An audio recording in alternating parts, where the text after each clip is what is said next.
И покрај низата реакции на граѓаните и институционалните превирања, паркингот кај Holiday Inn почна да го менува својот лик да станува минато.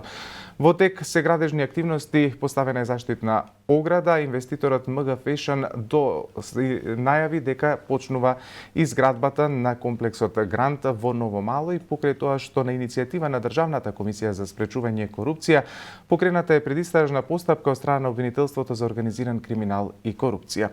Сомнежот е дека во нетранспарентна постапка оштетен е буџетот на државата и дека се гради можеби нелегално. Во продолжение на оваа тема разговараме со Драгана Велковска од иницијативата Зелен хуман град и советник во општина Центар. Повод е најавен протест. Драгана, добро утро. Добро утро. Само мала корекција, сум членка на Советот на град Скопје. Во ред.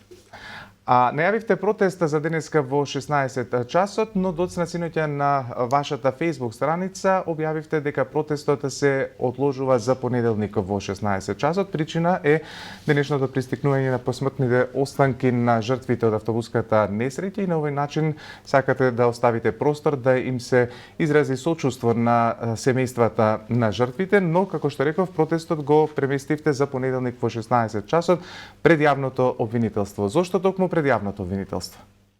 Бидејќи најпрво и во нашите барања од протестот е евидентно дека тоа е институцијата која во моментов има единствено надлежност и можност да го запре на вистина криминалното градење, кое според Државната комисија за спречување на корупција за кој постои сомнеж. И од тука бараме таа институција да го заштити јавниот интерес, односно да не дозволи да се префрла топка од една на друга институција, секој да е ненадлежен кога станува збор за да биде заштитено нашето здравје, да биде заштитено владењето на правото, ама сите се надлежни кога треба да се најде дупка во законот или кога треба некое правило да се заобиколи. Ако сакаме да живееме во земја каде што владее правото, во земја каде што луѓето сакаат да живеат и не гледаат и не размислуваат прв приоритет им е да се иселат, тогаш едноставно јавното обвинителство мора да постапи во овој случај, не сме повеќе да ја одолговлекува постапката.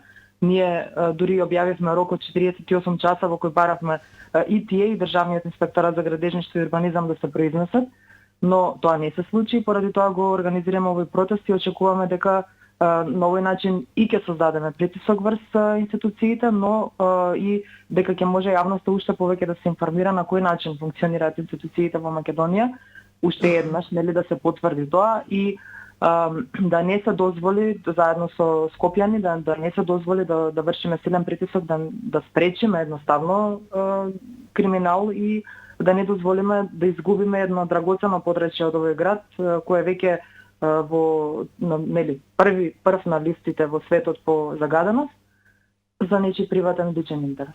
Така.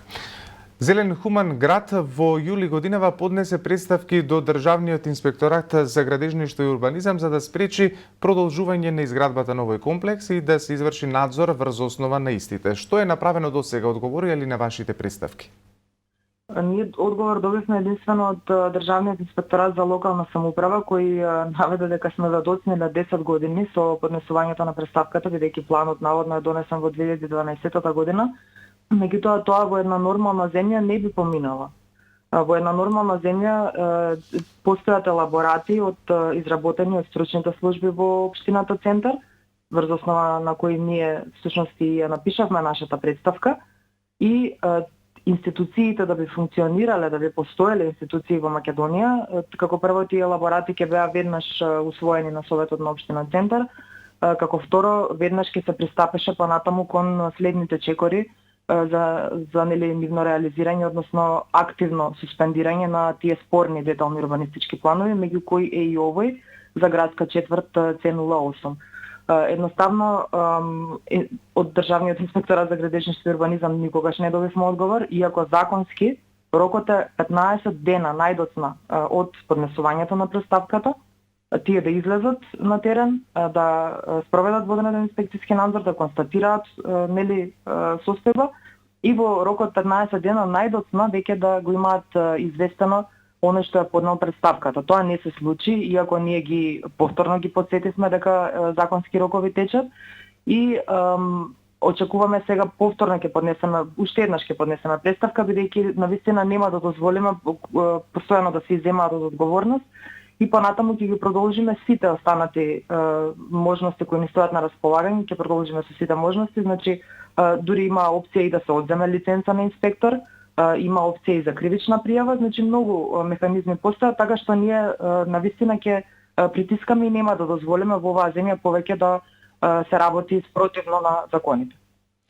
Добро. Покрај пренаселување на централното градско подречје, обвинувате и дека градбата која е планирано да никне има елементи на нелегалност, односно корупција, пред се околу продажбата на земјиштето, зашто на иницијатива на антикорупцијска покрената и предистражна постапка во обвинителството за организиран криминал и корупција. Оттаму велат дека предметот е обемен и треба повеќе време, но според вас целиот процес се одолговлекува. Може ли попрецизно да ни објасните кои според вас се спорните елементи?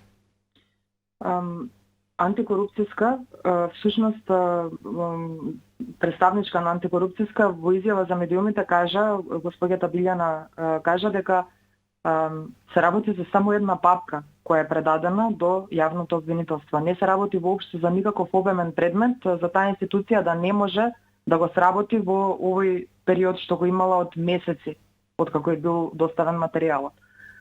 Значи, според антикорупцијска јасно е дека се работи за некакви коруптивни дејства и има голем сомнеш дека на криминален начин е всушност продадено земјиштето, бидејќи од 13.000 метри квадратни на 9.000 метри квадратни Министерството за транспорт и врски продало во ситуација кога тој детален урбанистички план бил под мораториум во општината Центар, што не смеело да се случи.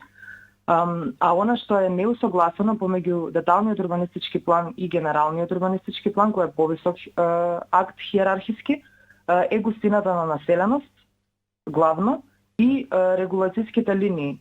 Има дел од тоа се главните улици, каде што поминувам и мрежа, канализација, атмосферска и фекална и така натаму. И тој детален урбанистички план во суштина е спротивен со начинот на кој е напишан, нацртан, е спротивен на параметрите кои ги наметнува генералниот урбанистички план. И во таа смисла и беше и донесен елаборатот од општината Центар, каде што беа констатирани низа стручни аргументи зошто тој план не смел да се спроведува, никогаш не смел да се спроведува. И за тоа дури во законите постојат и казни. Мислам, јасно е наведено во законите за урбанистичко планирање дека не сме да се спроведува ниту план, ниту дел од план кој не соодветствува со тој планот кој произлегува фактички. И сега доаѓаме ние до ситуација дека имаме, еве, ќе кажам попластичен пример. Имаме национална стратегија дека ќе го штитиме зеленилото, а во одделни општини се сече безмилосно зеленилото и се заменува со бетон. Ето тоа е во суштина најголемата разлика помеѓу деталниот и генералниот урбанистички план. Тоа ќе доведе до и во самите елаборати е наведено дека тоа ќе доведе до енормно закочување најпрво и на сообраќајот таму, потоа самата густина на жителите навистина запрепастувачка. И едноставно не може да се дозволи на таков начин секој дел од градот за себе да функционира и да не се зема целата слика, големата слика предвид, бидејќи тогаш доаѓаме до таква ситуација да имаме одредени делови од нашиот град кои се навистина толку пренаселени што може со комшијата од соседната зграда да си подадете шолја кафе на сабајле. Тоа не е нормално да биде така и едноставно не смее да се дозволува таков начин на функционирање и урбанистичката мафија во Македонија мора да биде запрена. Во таа насока е и следното мое прашање. Сметате дека поради одредени бизнис интереси проблемот е вештачки создаден од страна на урбанистичката мафија и дека сега тие го користат моментот да се представат во светло на спасители на новомалци, но додавате и дека со замена на едни нехумани услови со други не е решение. Каде вие го гледате решението? Најпрво решението е тие луѓе кои имаат таму имоти да бидат обештетени од централниот буџет, бидејќи државата им должи тоа, таа им должала и најпрво да не бидат тие држани во заложништво и во нехумани услови со децении, само за да може некој да се појави кој е од крупниот представник на крупниот капитал и да може да им се представи како спасител. И затоа ние кажуваме дека тоа е таа спрега помеѓу институциите и помеѓу бизнис секторот која се вика урбанистичка мафија.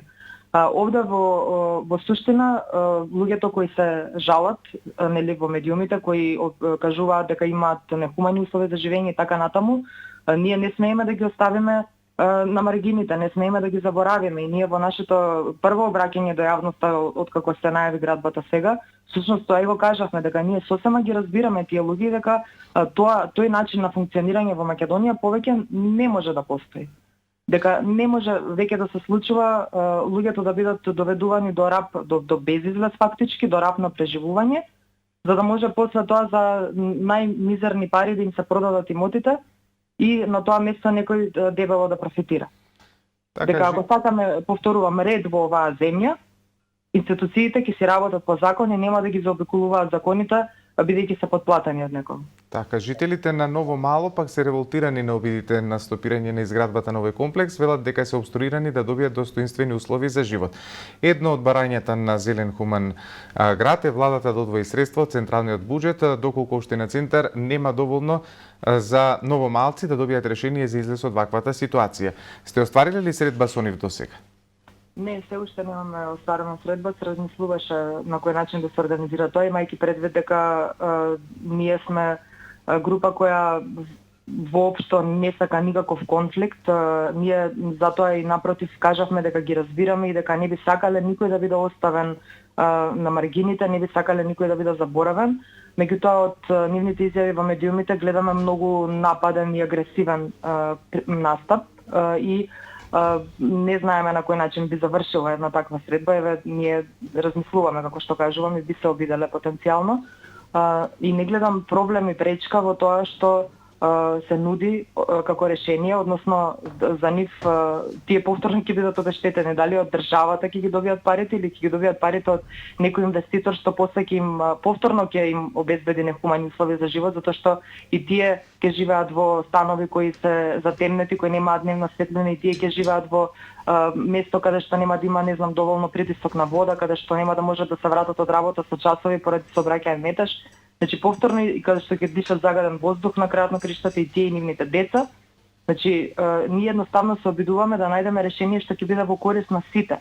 А тие парите повторно ќе ги добијат дали од државата, повторувам, дали од инвеститорот, за нив парите ќе бидат нели исти.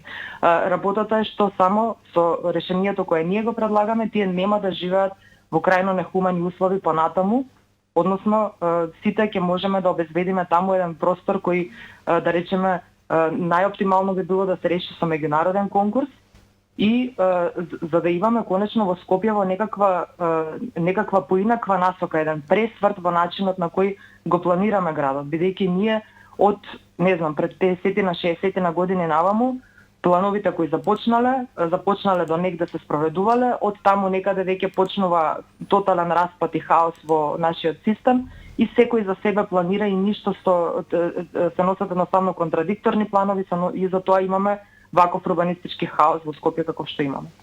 Никој не сака да живее во вакви услови, затоа луѓето се иселуваат. Ние едноставно бараме да се воведе ред, да се почитуваат закони, да се почитуваат интересите на сите и да не се доведуваат луѓето до раб на преживување, до безизлез, за да после да може многу лесно да бидат купувани од некого.